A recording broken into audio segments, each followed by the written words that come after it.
You've probably heard the buzz around intermittent fasting. Maybe a friend swears it helped them lose weight, or you've seen headlines about fasting being the secret to better health. But what's fact and what's hype? And more importantly, is it something that could work for you? Let's dive into what intermittent fasting really is, what the science says, including a big 2024 review from The Lancet, and how to decide if it fits your lifestyle.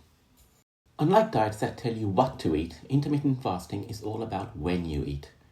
It's an eating pattern where you switch between times of eating and times of fasting. The appeal of intermittent fasting is its flexibility to choose a version that fits your life, and there are quite a few popular versions. In the alternate day fasting version, you alternate between days of unrestricted eating and days of fasting.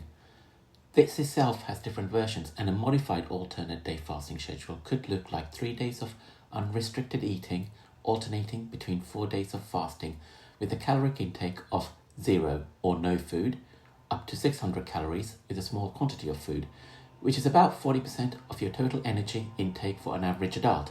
Another version is fasting for 2 days for the week consecutively or non-consecutively, with a caloric intake of 0 to 600 calories per day and having 5 days of unrestricted eating, which is known as the 5 to 2 or twice weekly fasting approach. A time-restricted approach is where you have restricted time periods for eating and fasting within a 12 to 24-hour window in a day. For example, in the 16 to 8 approach, you would fast for 16 hours and eat within an 8-hour period every day. You may also hear of periodic dieting. This involves less frequent but longer periods of fasting. For example, you restrict yourself to pure water for 2 to 5 days, or a 4 to 7 day fasting simulated diet, designed to mimic the metabolic effects of fasting.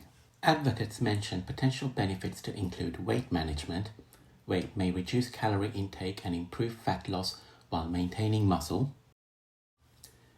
insulin sensitivity and blood sugar control, where it can lower fasting glucose and insulin levels, heart health, with possible improvements in cholesterol, triglycerides, and blood pressure, cellular repair and longevity, where fasting activates the cellular cleanup process, brain health, with potential neuroprotective effects and improved mental clarity, and inflammation reduction, with some studies showing decreases in markers of inflammation.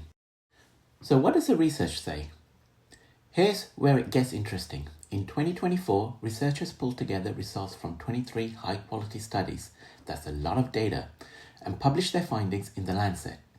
Here's what they discovered about the effects of intermittent fasting. So how was this study actually done? Well, it was what researchers call a review of reviews. That means instead of looking at just one trial, it pulled together the best evidence from 23 different high-quality reviews of studies on intermittent fasting. The researchers wanted to see how fasting affects different areas of health. They looked at different things like body weight, waist size, and body fat. They also checked cholesterol and blood fats, blood sugar and insulin, blood pressure, heart rate, even hunger and appetite. A few other health markers were included too, like liver health and hormones. Not every study is equally strong, so the researchers graded the quality of the evidence. Out of 351 parameters, about 1 in 10 were considered high quality and around 4 in 10 were moderate quality, which is pretty good for nutrition science. Adults aged 18 to 75 years of age from many countries and backgrounds were included in the studies reviewed. Some were healthy, while others had conditions like obesity, diabetes, fatty liver disease, or metabolic syndromes. So the findings give us a broad picture of how intermittent fasting might work across different types of people. In terms of weight and body composition, it reduced waist size and belly fat, and there was a small drop in fat mass, but an increase in lean, fat-free mass, or muscle. With regards to heart and metabolic health, there was a lowering of bad cholesterol, or LDL, and triglycerides. There was also a small bump in good cholesterol, or HDL, and there was also a small reduction in blood pressure, though not as strong as with a diet of continuous calorie restriction. Looking at the glycemic profile, there was a reduced fasting insulin level, but no significant effect on fasting glucose levels were observed. Of course, No study is perfect, and this review on intermittent fasting had a few important limitations to keep in mind. First, not all the studies were alike. About 4 in 10 showed high variability, which makes the results harder to compare directly. Second, many of the reviews were based on quite small sample sizes, sometimes fewer than 10 studies each. That lowers confidence in how strong the evidence really is.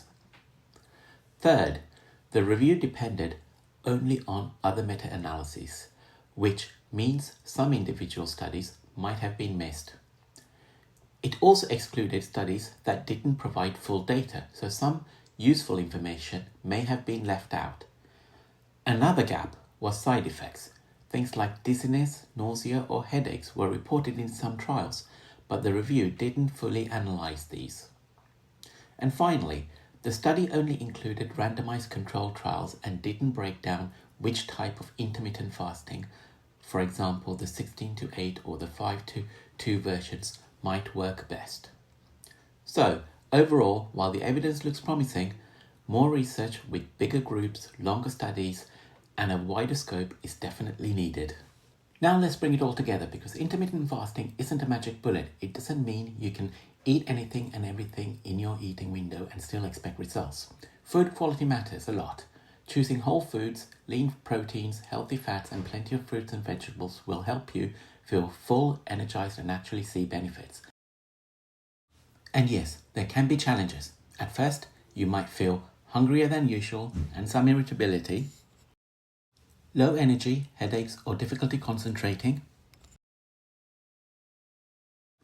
You may need to make social or lifestyle changes, for example, at family meals and social gatherings or events. You need to ensure that there are no nutrient deficiencies if the food quality is poor during eating windows. And some people may experience sleep disturbances. So who may benefit from intermittent fasting? Research shows intermittent fasting may be helpful for adults who are overweight with a BMI range of 25 to 29.9 or obese with a BMI of 30 plus, or someone who prefers structure and simplicity over strict calorie counting. Intermittent fasting isn't for everyone. It's best to avoid intermittent fasting or get medical advice first if you are pregnant or breastfeeding, underweight or struggling with an eating disorder, on medication, or dealing with certain chronic illnesses. Any diet can change your metabolic systems and how your body functions. Before starting any diet, you should consult a doctor or registered dietitian, even if you're healthy. Intermittent fasting can be a great tool, not a one-size-fits-all solution, but a flexible option that may improve weight, blood sugar, and heart health, especially for people with overweight or obesity. Although the latest science provides encouraging data, long-term effects of the diet are not established, as most studies have not studied their effects beyond 1 year. There are also side effects associated with it, which can vary between individuals.